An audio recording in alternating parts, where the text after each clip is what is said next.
àti lódodo ọ̀rọ̀ tí wọ́n sọ yìí pé kò sí ohun tọkùnrin ṣe tóbìnrin ò lè ṣe o. Bẹ́ẹ̀ gan lọ̀rọ̀ rí. Àwọn obìnrin kan wà tó jẹ́ wípé iṣẹ́ tí àwọn èèyàn rò pé iṣẹ́ ọkùnrin ni, tí wọn kò tiẹ̀ lérò pé obìnrin lè dédìí rẹ̀ láéláé, òun gan ni wọ́n ń ṣe báyìí o. A ti rí obìnrin tó ń ṣe mẹkáníìkì, a ti rí obìnrin tó ń lùlù, a ti rí obìnrin tó ń wa márúwá, a ti rí obìnrin tó ń wọ̀kadà, bẹ́ẹ̀ la ti rí obìnrin tó ń ṣe àwọn iṣẹ́ tí ọkùnrin ń ṣe. Arìn gbẹ̀rẹ̀gbẹ̀rẹ̀. A tún rí àwọn obìnrin kan ṣẹ̀kẹ̀rẹ̀ ni wọ́n lù jẹun, wọ́n lu ṣẹ̀kẹ̀rẹ̀ bí ọkùnrin. Kódà ìṣọwọ́ lu ṣẹ̀kẹ̀rẹ̀ wọn, ìṣọwọ́ gbé ṣẹ̀kẹ̀rẹ̀ wọn jó, ìṣọwọ́ kọrin, wàláì gbogbo ẹ̀ àfi bí ọkùnrin ni o. Arìn gbẹ̀rẹ̀gbẹ̀rẹ̀ apàdé Adejoke Onisekere pẹ̀lú àwọn ọmọọṣẹ́ wọn dábí ẹdun, wọ́n rọ̀ bí òwe lọ́jọ́ tí màmá ẹ̀rí tó sìn ìyẹn rẹfẹmọdà Kẹ́hìndé Ọ̀ṣọ́bà tó ṣe ayẹyẹ àti àjọ̀dún ilé ìjọsìn wọn. Ibẹ̀ gan láti rí àwọn obìnrin yìí o, tí wọ́n ń gbá kínní ọ̀hún léraléra, tí wọ́n ń gbá kínní ọ̀hún burúkú, tí wọ́n ń gbà pẹ̀lú ọpọlọ, ìmọ̀ àti ọgbọ́n tí Ọlọ́run fún wọn. Wọ́n lu ṣẹ̀kẹ̀rẹ̀ yìí, gbogbo àwọn tó wà níbẹ̀ ni wọ́n kan sára sí wọn. Wọ́n ní àwọn eléyìí wọ́n tún yàtọ̀. Ohun tó fà gan rèé tí ojú tó lé fi bá àwọn obìnrin yìí sọ̀rọ̀. Àwọn obìnrin alùṣẹ̀kẹ̀rẹ̀ mẹ́ta, ẹ̀yin náà ẹ gbọ́n tí wọ́n sọ lọ́jọ́ tí a gbé wọn jókòó tí a béèrè ìrìn àjò wọn dédìí ṣẹ̀kẹ̀rẹ̀ lọ́wọ́ wọn. Ẹ mú kàlẹ̀ owó, ẹ mú kàlẹ̀ ọmọ, ẹ jájọ rìnrìn àjò ayọ̀ àti àlàáfíà pẹ̀lú Adejoke Onisekere àtàwọn ẹ̀mẹ̀wá rẹ̀.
Sekere Ola. Èyí bọ́. Orúkọ gúúpù yìí nìyẹn. Ní Adejoke Sekere Ola. eléyìí ṣe ní ṣé èèyàn máa ń kọ́ ni bó lè ṣe bẹ̀rẹ̀ kí nìyẹn. Mo bẹ̀rẹ̀ ní pé mi kì í ṣe Christian, Nafisat Tijani ni orúkọ mi. Ojú pọ́n mi nígbà yẹn, ojúlé pọ́n mi, ìlú ti máa gbé. Ó ṣàdúpẹ́ pé mo mọ̀ pé àwọn white garment church máa ń gba èèyàn sí church. Mo wá pé kí máa tibẹ̀ lọ sí white garment church bóyá from there na màá rí ibi tí máa sùn. Mo bẹ̀rẹ̀ white garment church ní Mushin nídìí òru. Wọ́n pe church yẹn ní àpáta nìkan ní ọ̀dọ̀ alàgbà Rama. Ibẹ̀ ni mo ti bẹ̀rẹ̀ church. Church yẹn dàbí ṣọ́ọ̀bù báyìí, so ibẹ̀ ni mo ń gbé nígbà yẹn. So ọgbà tó ṣàyà a máa lọ program, mo máa ń tẹ̀lé wọn lọ, àwọn alàgbà yẹn mo máa tẹ̀lé wọn lọ. So from there mo rí àwọn tó lu ṣẹ̀kẹ̀rẹ̀. Wọ́n gbà another nítorí èyí mo ṣàgbé ṣẹ̀kẹ̀rẹ̀, mo máa ń ṣeré ní church.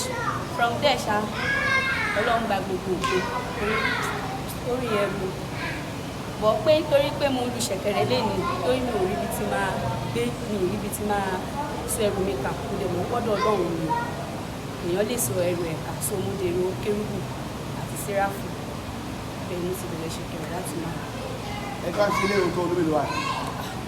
At least mo ti ń lo 12 years now. 12 years. Nígbà tí ẹ bẹ̀rẹ̀ ní church tẹ́ fi bẹ̀rẹ̀ ní. Àìní tí ẹ lè sọ ẹrù kà. Ó sọ yín dẹ́n tí ó lọ ṣọ́ọ̀ṣì. Nafisat ti lè fún ọkọ̀ kan náà. Nafisat Tijani. Tijani. Church yẹn náà jẹ́ náà gbà yìí. Ẹ wá ẹ sáré ìjẹ ìkẹyìn ṣeré. Ìgbà tí mo bẹ̀rẹ̀ church yẹn, mo máa ń tẹ̀lé wọn lọ sí program, máa ń lọ bí tó bá fẹ́ lọ àjọ̀dún, máa kàn tẹ̀lé wọn lọ. So from there mo rí àwọn tó ń lu ṣẹ̀kẹ̀rẹ̀. Ìgbà yẹn wọn ò fi ṣe ní ọkàn máa ń lù bí eré ni, èmi náà dẹ̀ gbé, mo ṣàbẹ̀rẹ̀ sí ní ìlú. From there church tí mo wá base sí yẹn, ibẹ̀ ló wá sọ fún mi pé báyìí lọ ṣe é ṣe.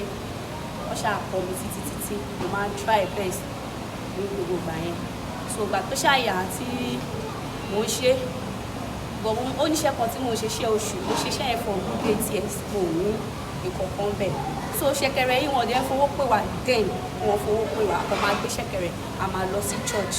So ìgbà tó wáyá tí mo wá rí pé mo máa ń rówó lẹ́nu kíní mi tí ní ọmọ mi tí ní kù, èmi nìkan ní nígbà yẹn. Ìgbà tí mo ṣàwọn lù ìyẹn yẹn kan wá sọ fún mi pé iṣẹ́ tó ń ṣe ìkó ṣiṣẹ́ fi iṣẹ́ tó ń ṣe yìí sílẹ̀ lọ máa lu ṣẹ̀kẹ̀rẹ̀, wípé ṣẹ̀kẹ̀rẹ̀ yìí máa gbé ẹ. I was like kí n máa lu ṣẹ̀kẹ̀rẹ̀ tẹ́ kọ́kàn máa wo wá alágbè mi ìlú jàre má ẹni rárá sẹ̀ má ẹ ṣáà ẹ̀ láìtì mi wípé ó yá ṣe business card tó bá pè ẹ́ ní 5,000 wáṣọ 10,000 lọ tó bá pè ẹ́ mọ̀ mo ṣáà ń ṣe títí. Ìgbà tí mo wá serious pẹ̀lú ẹ̀ pé tí ju 3 years lọ báyìí. Professionally. Yes. Tó jẹ́ pé mo serious wọ́n pè mí normal pé yes owó èlò lẹ fẹ́ gbà. This bound. This is my bound. Ẹ̀yin olórí àbí. Bẹ́ẹ̀ mi lolórí. Báwo ni ìyá wọlé bò ní iná ìyá wọlé? Ẹ̀gbọ́n eléyìí ló mú eléyìí wá fún mi. Ẹ̀gbọ́n ẹni yìí. Bẹ́ẹ̀ ni. Ẹ bá lè léyìí ẹ̀gbọ́n ẹni. Ẹ̀gbọ́n ẹni ẹ̀rí olúwa ló mú wá fún mi pé òun bí kó join band mi because wọ́n pọ̀. Òun náà ti mọ̀ tó bá mi kí kọ́yàn tó bá ti mọ̀ ní máa gbà wọ́n bẹ́ẹ̀ ni. So ìgbà tẹ́gbọ́n ẹni kí n mú un dẹ̀ mo ṣe interview fún báwo ni ibẹ̀ ni orí kókó àwọn ọ̀ṣẹ̀ṣẹ̀ kọ ni which is sexy diva ni mo máa ń pè wọ́n ṣẹ̀ṣẹ̀ kọ́ ṣẹ̀ṣẹ̀ join wà wọ́n tó kù ẹ̀. So ẹ̀pọ̀ ní báyìí lọ torí wọ́n ti máa kọ́ orí ibi èyí méjì tí mo ní náà nù ìbẹ̀rẹ̀ àwọn jáde. Wá mẹ́ta. Omi mẹ́ta ní ìlú ẹ̀ náà ni ó kì í ní kí àkàrà Wá mẹ́ta. Iṣẹ́ yìí ọjọ́ náà lè ní kò sí jùlọ mẹ́ta tẹ̀ mú ní ọkùnkùn. Wọ́n lọ ti gbé yín lọ bó ló ti gbé yín dé.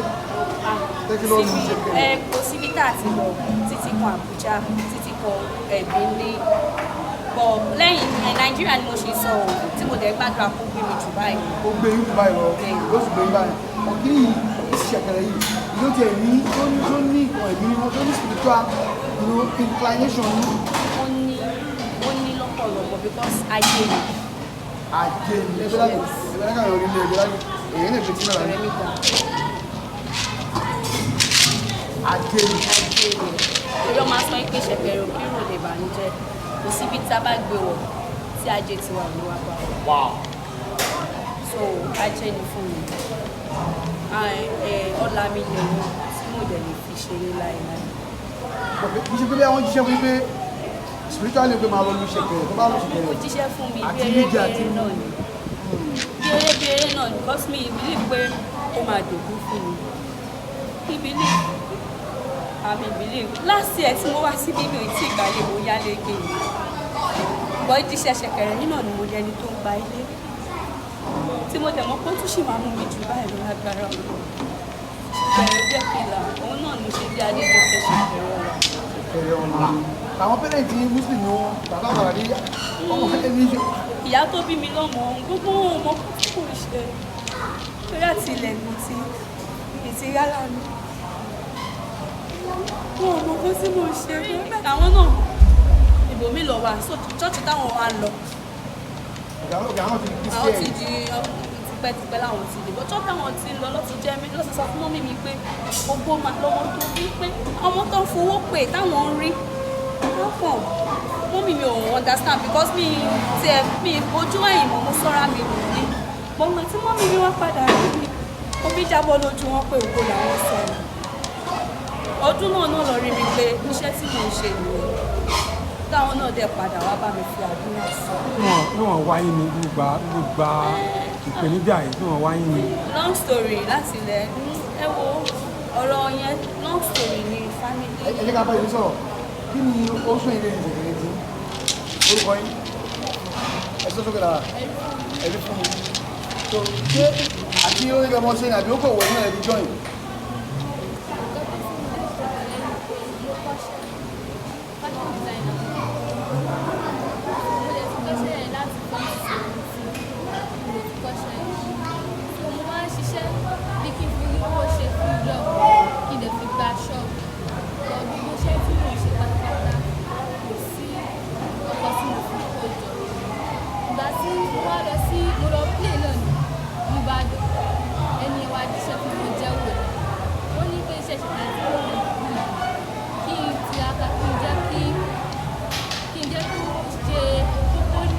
Lọ́kùnkúndùn. Bọ́lá ní pé Ìbàdàn yẹn ta wà bí appreciate ẹ̀bùn tí oníkálukú bá ní. So ìgbà tí èdè mi wá sí Èkó, èmi ti ní mẹ́sẹ̀jì ẹ̀ wọ́n ti mú dání pé iṣẹ́ yìí wọ́n ti ní kí n lọ́kùn lọ́dẹ̀ ní pé máa ti bẹ̀ là. So èdè mi wá sí Èkó, wọ́n wá rí àti pé wọ́n lu Sekere. Wọ́n wá ní àwọn dẹ̀ ní àbúrò kọ́tẹ́kù nínú Sekere wọ́n wá ní pé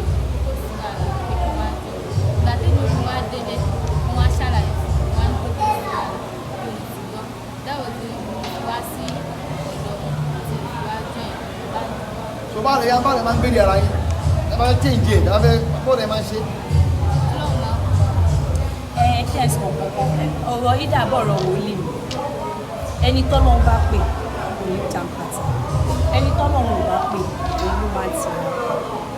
Àwọn èèyàn náà máa ń béèrè lọ́wọ́ mi pé ṣá máa ń ṣe rìhásà ní tilẹ̀ ń tọ́lọ́ mi ìráyè rìhásà torí láti on the first láti bẹ̀rẹ̀ iṣẹ́ la máa ń lọ December láti máa ti ń gbaṣẹ́ because ọmọ àti ń book mi sí ilẹ̀ ṣe ti understand so mi kì í gbé wọn pé ya ẹja ṣe rìhásà ṣe ti yẹ but most video mi pọ̀ dáadáa ní TikTok most àwọn oníṣẹ̀kẹ̀rẹ̀ lẹ́nu èmi ni role model wọn lọ́pọ̀ group by group ti pọ̀ so èmi ni role model wọn so ìgbà tí mo wá kó gbogbo wọn jọ nǹkan tí bá ṣàti ṣe ẹ̀yẹ máa ṣe from there at the peak so kì í ṣe rìhásà lọ́wọ́ iṣẹ́ tó lọ́wọ́ fún mi tí mo dẹ̀ ní. pẹ̀lú ẹ̀yìn bàbá yìí sì bí ọ̀nà mi ń pè báyìí. ní Èkó bí ọ̀dọ̀ mọ́mì mi tí mo wá ń sìn chicken ní which is Èkó yìí tí mo wà bọ̀ pé bóyá ẹni ọ̀dà bíbí Ìbàdàn àbí àwọn ọkọ̀ bẹ́ẹ̀ time máa bá 150-100 tó bá dẹ̀ jẹ́ pé bóyá ẹni ẹ̀kú fún mọ́mì máa ní kọ́ fún mi lórí wọn. sí àwọn ọkùnrin ọ̀rẹ́ ìdílé tí. ọkùnrin pọ̀ wọ́n máa pọ̀ bọ̀ kọ́tẹ́ ẹ̀dá tó bá mọ̀ kọ́ tó gbé dání kò ní lò nílò torí mo máa sọ fún àwọn ọmọọṣẹ́ mi wípé ìwọ̀nba iye kékeré ta pa ń bíbí tá bá lọ sọ́dọ̀ ọkùnrin wọn ò ní fún wa tó bá dẹ̀ tún máa fún wa ṣekúṣe lọ́ máa ṣe wa ẹjẹ́ àṣẹra wa ṣekúṣe ìlúwájú lọ.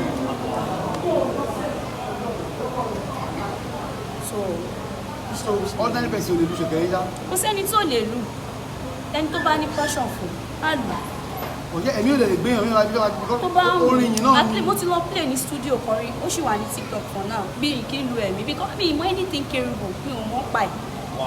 nǹkan tó kàn gbé mi ìmàdúrà gba mi ìmọ̀ anything but tí bá ti bẹ̀rẹ̀ báyìí àwọn èèyàn kan máa ń rò bí mo máa mọ̀ ọtí mi ìdẹ́ mú so mo rí pé Ọlọ́run ló fi yán mi fún òde gbọ́dọ̀ ṣìwà wò ṣó ti yé yín ìgbà tí mo lọ sí studio tí a máa ń play ní studio ọ̀pọ̀ tí mo play ìgbà tí máa rí fídíò mo rí gbà mí tiẹ̀ tún búra mi pé Ṣàkí mi máa ṣe bí ọ̀rá ṣé gìrì ló gbé mi ní àbí kí lè lò no because kò ṣe mí rí èmi ò ń gbàgbọ́ náà àwọn nǹkan bẹ́ẹ̀ bọ̀ ìgbà tó dẹ̀ ṣe mi mo ní so òótọ́ Ọlọ́run wà ní ibùdó àwọn tó rí fídíò yẹn wọ́n tún fún mi ní gift lórí pé mo tún lo ẹ̀bùn lórí Ṣẹ̀kẹ̀rẹ̀ ní studio mo ní a máa wà á ṣọ̀ṣì àní mi nílò ẹ̀mí ó wá sí jẹ́ studio ó ga ọ̀ so bí Ọlọ́run ṣe ń ṣiṣẹ́. ẹ̀yà bọ́lá kẹlẹ́ àǹtí orúkọ tí. orúkọ tèmi ni Ẹ̀rídámi. Ẹ̀rídámi so ẹ̀yin náà oníṣẹ̀kẹ̀rẹ̀ náà oníṣẹ̀kẹ̀rẹ̀ Jésù àbóṣẹ̀kẹ̀rẹ̀ Kérúbù. all the same Ṣẹ̀kẹ̀rẹ̀ Jésù. so kí ló sọ ẹ̀yin náà lè di àmì ìṣẹ̀lẹ̀ fún Jésù. mo kàn ní passion fún Ṣẹ̀kẹ̀rẹ̀ tó ní fashion designer ni mí. kí ló lẹ́yìn náà. fashion designer tí mo rán ní tí mo dẹ̀ rán garment sí harness àti sẹ̀lẹ̀ any kind of garment ṣá. so for me mo kàn ní passion just passion for it mo kàn ní passion for it. báyìí á ń gbé abẹ sí ó ti ń yé dára bí ṣọwọ́ tí náà ti ń dán nínú Ṣẹ̀kẹ̀rẹ̀ àbọ̀ ọ̀gá ẹni ká ti gbèrè. lórí ibi tí wọ́n lè gbé lọ́wọ́ ọ̀gá mi but at least I'm trying my best. gbogbo olè já ń pín owó torí ẹni kálukú wọn ti máa ń mọ̀ kọ́ tó wá jọ yín pẹ̀lú bẹ́ẹ̀ kọ́ wọn ṣẹ́ kó lè ṣe mọ́ ń ṣe àwọ̀ síra wọn àdóńgbò owó oṣù ni. ọ̀gá lọ́gàá màmá jẹ́ wọ́n wá ṣiṣẹ́ rẹ̀ gbọ́dọ̀ fún mi. èyí sì dìjà èyí dìjà. wọ́n understand. at least Eleyii oníṣẹ́ lọ sexy diva oníṣẹ́ lọ́wọ́ òun náà kó tẹ̀ ẹ́ pé Ṣẹ̀kẹ̀rẹ̀ lòun bẹ́ẹ̀ sùn òun tẹ́ everybody. àti ṣì ń ṣiṣẹ́ wọn lọ. ó ń ṣiṣẹ́ lọ. òkè passion ló kàn fún àwọn ó kàn like most àwọn group gbogbo wọn ó kàn like ẹ̀ náà pé ya owó àgbẹ̀ ó kàn like. so going forward another 5 years níbo ni kí ni èrò yín kí ni plan yín bó lè fẹ́ bára yín another 5 years pẹ̀lú ìgbẹ́gbẹ́ dání. ẹgbẹ́ dání ẹbí tẹ̀lé dání ẹyẹ kọ́ mọ ọ̀gbẹ́ ẹbí lájẹ́ mi. ẹ̀kọ́ mi dání. mo gbàdúrà kí Ọlọ́run ó mú mi tẹ̀síwájú jù báyìí kí má jókòó Kérúbù kí n jókòó àgbáyé kí Ọlọ́run mú mi tẹ̀síwájú níbi tí ayé rò pé mi ò lè gbé níbi Ṣẹ̀kẹ̀rẹ̀ k'Ọlọ́run mú mi jù bẹ́ẹ̀ lọ because most wọn rò bóyá mo máa fara ṣe pé bóyá mo fi ara gbaṣẹ́ bóyá ẹ mọ̀ bóyá ọkùnrin ló invite mi sí bóyá ẹ mọ̀ wá ní òun fẹ́ tó sí mi àbí kò bẹ́ẹ̀ mo dẹ̀ máa ń jẹ́ kó yéèyàn wípé mi ìfara gbaṣẹ́ o ibi tí bá jókòó sí ló jẹ mi tí wàá gbà mí so wọ́n máa ń pè mí nì tí mo dẹ̀ ń wò pé ṣé lórí Ṣẹ̀kẹ̀rẹ̀ yìí ṣé dání mo wá mọ̀ wípé ó máa di ọ̀la fún mi ẹ wo sóẹ́bì ẹ tí mo ti kọ́kọ́ fi ṣòṣì tí mo fi tàfàlà mi ò ní ṣe bọ̀ mo wá bẹ̀ẹ̀bẹ̀ fún Ọlọ́run ó tarí aláàánú tó máa mú mi jù báyìí tó ògbó yìí tí òfin ní wọlé fún mi. ẹ ti lọ́kọ. nínú pọ́njú náà ni mo ti lọ́kọ àmọ́ mo ti fi ilẹ̀ mi ti bí wọn. tẹ bá lọ́kọ míì nínú tó ní ká fi Ṣẹ̀kẹ̀rẹ̀ lẹ̀ ẹ máa fi lẹ̀. sáà ẹni tó bá máa fẹ́ mi pẹ̀lú iṣẹ́ mi torí iṣẹ́ Ọlọ́run. a fẹ́ pẹ̀lú Ṣẹ̀kẹ̀rẹ̀. bẹ́ẹ̀ Ṣẹ̀kẹ̀rẹ̀. nítorí iṣẹ́ Ọlọ́run. ẹ ta wá wo ṣe yàrá Kérúbù ẹ mọ́ lùmọ̀ ọjọ́ ojú ṣẹlẹ̀ náà. a máa lọ sí airport táwọn èèyàn bá ń bọ̀ láti airport lọ́dẹ̀ láti tó àtàbúrò la máa lọ pàdé ọjọ́ máa ń gbé ká lọ wẹ́pọ̀ wà bẹ́ẹ̀ máa lọ play fún wọn. ṣé ẹ bá lọ lórí ẹ máa kọ sí orin ìbílẹ̀ dàbí. orin yìí náà ni màá kọ orin Ọlọ́run ni màá kọ. àwọn yẹn náà church people náà ni wọ́n. wọn bá jẹ church wọn bá jẹ. máa pè mọ́sálásí ńkọ́. anything sáàdì lọ máa gbọ́ orin mi orin àdúrà ni kò ṣe lọ́dọ̀ kí n pe Jésù. orin yẹn orin àdúrà máa lọ. Àjọkẹ́ Ṣẹ̀kẹ̀rẹ̀ wá. bẹ́ẹ̀ ni àwọn ọmọ ilé ẹbí àwọn ilé. adé tún máa ṣe birthday surprise kò sí ibi tí mo lè lọ except àwọn ìbílẹ̀ káwọn yẹn bá pè yín kọ́ bí 500,000. ẹ mọ̀ pé Ọlọ́run ni mo fi ń yìn kì í ṣe pé Ọlọ́run ni mo fi ń yìn òun dẹ̀ ló mú mi dé báyìí. owó ni kẹ̀kẹ́ yìí rè. owó ni kẹ̀kẹ́ yìí rè. owó ni kẹ̀kẹ́ yìí rere. Owó ni kẹ̀kẹ́ yìí rere bọ̀ mí mo ń lé owó mo dẹ̀ ń lé ìjọba ọ̀run. Pẹ̀lú Sekere náà. Bẹ́ẹ̀ ni mo sọ fún yín mo ń lé ìjọba ọ̀run torí ẹ̀ tí bá ẹ mọ̀ pé àkọ́ máa ń ṣẹlẹ̀ pé ara máa kọ́kọ́ fẹ́ lóyún at times àti padà gbé ara ṣe Ọlọ́run. Ọmọ ló ní. Abẹ́òkúta. Bá ọmọ lójú àbí agbègbè àkàrà. Àwọn ìpèníjà òun lè bá pàdé lẹ́nu iṣẹ́. Lẹ́nu iṣẹ́ wa. Ìpèníjà. Kí làwọn challenges ẹ máa ń face? Ọlọ́run ní ká dúpẹ́ lọ́wọ́ ẹ̀ because Ọlọ́run ló mọ bó ṣe ṣe mo ṣẹ̀ṣẹ̀ gbádùn ni mo ṣẹ̀ṣẹ̀ bẹ̀rẹ̀ iṣẹ́ ní last month àbí mo ṣẹ̀ṣẹ̀ bẹ̀rẹ̀ iṣẹ́ mo ṣì sick fún 3 months. Oṣù mẹ́ta. Bọ̀ mi post mi gbé sí online wọ́n jẹ́ kó àwọn ọmọ sọ fún pé mo travel mo sick kan ó jẹ́ pé more than 250. Ṣé àtàkì ká pè ní àbí? Èmi ò lè pé látàkì jàre because ẹ mọ̀ pé iṣẹ́ wa ṣe agbára ni ẹ dẹ̀ lè expect kẹ́ máa ṣe láti Monday to láti January di December kẹ́ máa sì ara máa bèrè. Ṣé máa ń lọ káàkiri gan-an máa ń wá engage gan-an? Kò síbi tí Orúkọ ilé ẹ̀kọ́ sí. Orúkọ yín àti fóònù nọ́mbà yín. Sekere Ola. Fóònù nọ́mbà yín àwọn tó bá fẹ́ engage yín. 09121418335. Ẹ̀pẹ̀lẹ̀ kan. 091218335. Ẹ fi Sekere dágbére fáwọn ọkùnrin àti lọ́lé wa ọ̀yá ẹja gbọ́. Ẹ lè jókòó sí ẹ jókòó sí ẹ jókòó.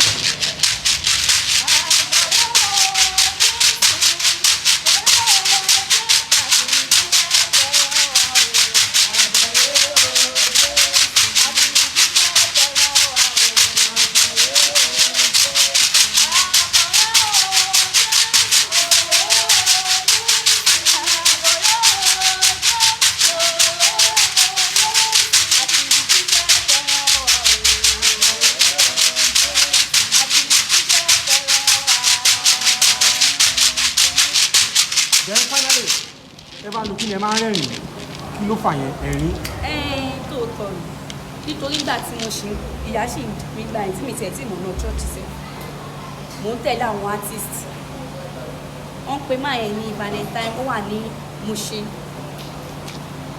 lẹ́ni ẹ̀wà tó máa lọ rehearse wọn máa wá tẹ̀lé wọn lọ sí location because tí bá tẹ̀lé wọn lọ onítíátà so a máa ń jó ó dẹ̀ kọ́ wa ní pé tá bá ti wà lórí stage smile a ní láti máa smile kò ṣe pàfẹ́ lọ bá àwọn èèyàn fún àwọn audience afẹ́ bá wọn jà a ní láti máa rí dúdú yẹn ṣe wa so reason ti wọ́n fi. Hey, thanks for watching this video. Subscribe on our YouTube channel. Subscription is free. You can call us on 0080597807 for your event coverage. Thanks.